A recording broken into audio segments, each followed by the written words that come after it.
Hello, and welcome to this episode of If You Only Knew. I'm your host, Carla Webb, Christian life coach, and my guest today is Amy Bouchie, and she is a financial consultant and owner of New Horizons Financial Consulting. So welcome, Amy. Thank you so much for being here. Thank you for having me. All right.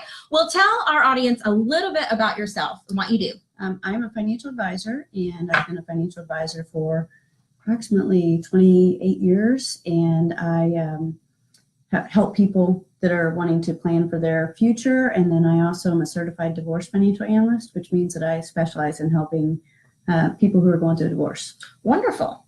And so you are, now are you the only one that is certified in the tri-state area? No, there's a couple. There are a couple of others, but not very many. Right. Not very many of you. So that's a great specialty that you offer. So that might be of some. Well, hopefully not. We don't hope that any of our viewers are going through a divorce. But if you are, she's a great asset for you. Or if you need any financial planning. So Amy and I have gotten to know each other quite well over the last few years, and I think you actually reached out to me, I think maybe on LinkedIn. I think I did. Because you were interested in the work that I was doing, and specifically at that time, I was doing a lot of advocacy for domestic violence awareness, and you were on the board at the Parenting Time Center. Yes. Okay, and the Parenting Time Center is, tell us what they do at the Parenting Time Center. The Parenting Time Center offers several different services. For some families, there's one parent or the other that don't have free visitation with their kids, and for whatever reason, whether there's been some domestic abuse or whether there's been substance abuse, but the Parenting Time Center allows a place for supervised visitation, so the kids can see their parents, which kids really want to have time with their parents, and so it's supervised visitation. We also offer safe exchanges where one parent can pick up their child and the other parent feels safe in that environment. And then we also have some parenting classes to help the parents learn how to better communicate and co-parent their children. So it's a great organization. It is a great organization, and I personally have used the Parenting Time Center. Unfortunately, there was a time period in my life where I had to have supervised visitation. My children needed supervised visitation, so that service was very important to me. And so thank you for being on the board of that and being a part of that. So the premise of If You Only Knew is my guests have to answer two very specific questions. And the first question is in regards to relationships. We love relationships. They're tricky. But in regards to relationships, if you could go back and be your own best friend, what would you tell yourself? I think that one thing that I would probably tell myself, I think of everything both personally and professionally. So Sure. I would tell myself not to view rejections personally and not to take a rejection as something being wrong with me. I can think of a couple of instances where I spent a lot of time trying to figure out what was wrong with me, why that wasn't a good fit at that time.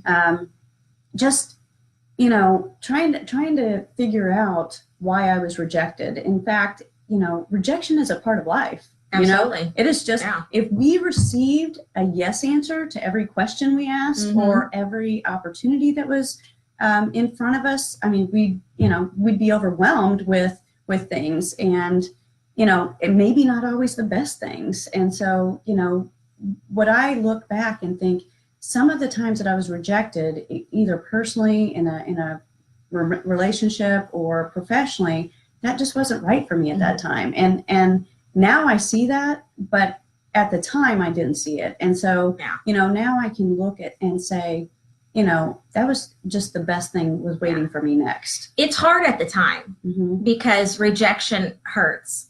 And whenever we're rejected by someone, it's because we are probably being vulnerable. We're allowing ourselves to be vulnerable, to open ourselves up to someone and put ourselves out there. And then when it's not received, then our natural inclination is like, well, what's wrong with me? You know, I'm not good enough, or, you know, what's going on?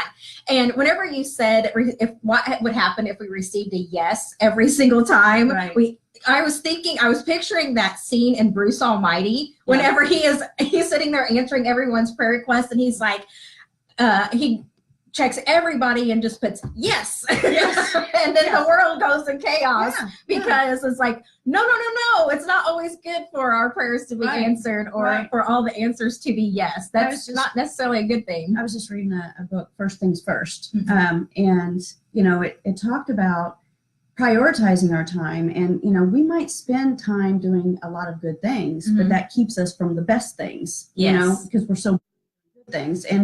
And so I look at that in relationships too. And, you know, if you spend too much time in the wrong relationship, it keeps you from the right relationship. Absolutely. Absolutely. All right. So then the second question is, what is a truth that God has revealed to you about yourself?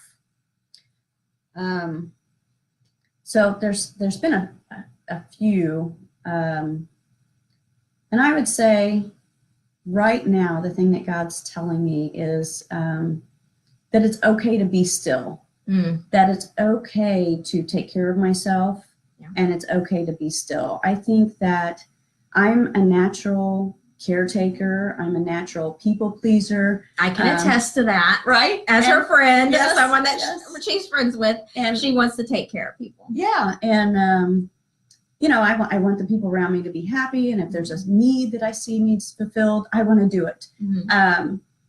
But what I find is, you know, if you spend all your time and your energy doing that, you know, there's just not enough to go around. You got to fill your cup back up. Yes. And I've spent a lot of time feeling like I need to do things to receive God's blessings, and you know, I have to do all these good things, and you know, what God's telling me is it's okay to be still. It's okay to take care of myself. And that's not selfish. No, it absolutely is not selfish. And, you know, that being still and taking that time to rest. And, you know, I was just having that same conversation with my dad yesterday, is that exact phrase came up. You cannot pour from an empty cup. Right. And if you are not filled, then you have nothing else to give to anybody, else. So self-care, take care of yourself, and be still and know that he is God. Yeah. And because we can't hear from him if we're busy. Yes. You know, and, you know, just filling our time with life. I mean, you know, what's that, you know, the devil loves distractions, right? So, you know, trying to just open my mind and listen, but you have to be still to listen. Absolutely. Well, thank you, Amy. This was so much fun. Thank you for having me. Well, thank you for being my guest. And, you know, those were such great insights. And I know that our viewers will get a lot out of it. And we just encourage you to, you know, to reach out to either one of us. We would be happy to, you know, to talk with you. And we thank you for tuning in to If You Only Knew. I can't believe next Tuesday, a week from today, is Christmas. So we will not have an episode. I don't know. Maybe I'll pop in on Christmas Day. Who knows? But I don't have a guest next week. So it'll be a surprise. Maybe it'll be a Christmas surprise whether I show up next Tuesday or not. But in the meantime, know that God loves you, know that I love you, and you have a great day.